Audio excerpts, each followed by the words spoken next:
सुप्रभातम। आप सभी स्वस्थ रहें, इस शुभकामना के साथ मैं जया किशोर सिंह बाल गोविंद भगत शीर्षक रेखा चित्र के तृतीय भाग को लेकर आपके बीच प्रस्तुत हूँ।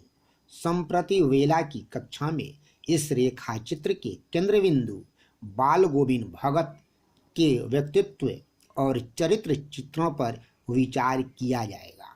छात्रों, लेखक बेनीपुरी जी के अनुसार भगत औसत कद काठी के इंसान थे। उनका रंग गोरा था, सिर के बाल एकदम पक गए थे, चेहरे पर सफ़ेद बाल अपनी चमक बिखेरते थे। कपड़े के नाम पर कमर में लंगोटी पहनते थे, सिर पर कबीरपंथी टोपी पहनते थे, जाड़े के दिनों में काली कंबली उड़ते थे, माथे पर रामानंदी तिलक लगाते थे, गले में तुलसी के जड़ों की बेडौल माला धारण करते थे।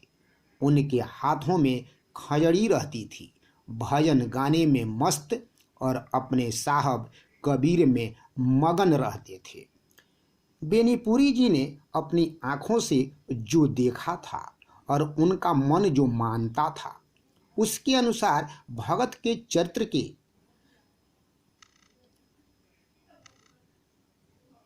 अनेक भाग हैं जिनको शब्दों में चित्रित नहीं किया जा सकता। बावजूद इसके उनके चरित्र का ताना बाना इस प्रकार था। भगत एक सीधे सादे मानव के पुतले थे। वो एक संत महंत एवं मानवता के प्रतीक थे। वो एक निर्गुण ईश्वर के उपासक थे। भगत का अंतरंग एवं बहिरंग दोनों पक्ष संत था, अर्थात सिर्फ बाहर से नहीं, भीतर से भी संत थे। भगत प्रचलित सामाजिक मान्यताओं के विरोधी थे। वे दिखावे में विश्वास नहीं करते थे, परिवार के प्रति कर्तव्यशील थे, बेटे और बहू में अंतर नहीं करते थे और बहू को बेटी ही मानते थे।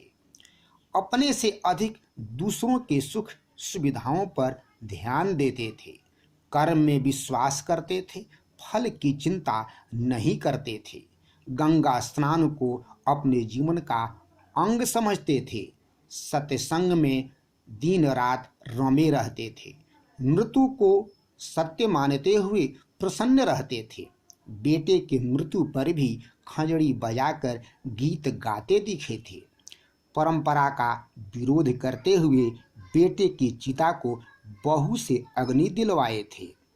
बहू के जीवन के सुख से चिंतित होकर उसे मायके भेजकर उसका पुनर्विवाह कराए थे। उनकी कथनी और करनी में अंतर नहीं था।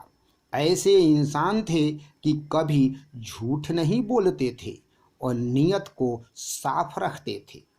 दूसरों की कीमती चीज को भी माटी समझकर नहीं छूते थे।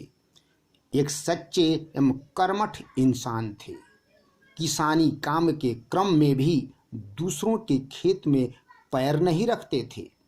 हमेशा ईश्वर का भजन गाते रहते थे। सबके साथ खरा व्यवहार करते थे। उनमें सच्चे संतों की सभी विशेषताएं थीं। भगत छुआछूत, जाति पाति, धर्म इत्यादि के भेदभाव को गलत मानते थे। वे बहुत निडर थे, इसलिए सच्ची बातें बोलते थे। धन संग्रह में विश्वास नहीं करते थे, इसलिए अपनी खेती से प्राप्त अनाज को मठ में पहुंचा देते थे। वे एक सच्चे प्रेमी थे, मोही नहीं। भगत एक संगीतज्ञ थे। समय समय के सभी गीत जैसे प्रभाती, निर्गुण, भजन खूब गाते थे। वे सामाजिक वस्तु स्थिति के जानकार थे, जिसका प्रमाण बहू का विवाह कराना है। किसको नमन करूं मैं भारत, किसको नमन करूं मैं, तुझको या तेरे नदीस गिरिवन को नमन करूं मैं के आधार पर भगत के किन किन गुणों की चर्चा की जाए, क्योंकि उनके गुण अंतहीन हैं। भगत के चरित्र के आधार पर आपके लिए गृह कार्य। परिवार के हित में भगत के चरित्र की विशेषताओं की सूची बनाना। भगत की धार्मिक मान्यताओं को सूचीबद्ध करना। भगत सच्चे अर्थों में साधु थे कैसे? जय हिंद, जय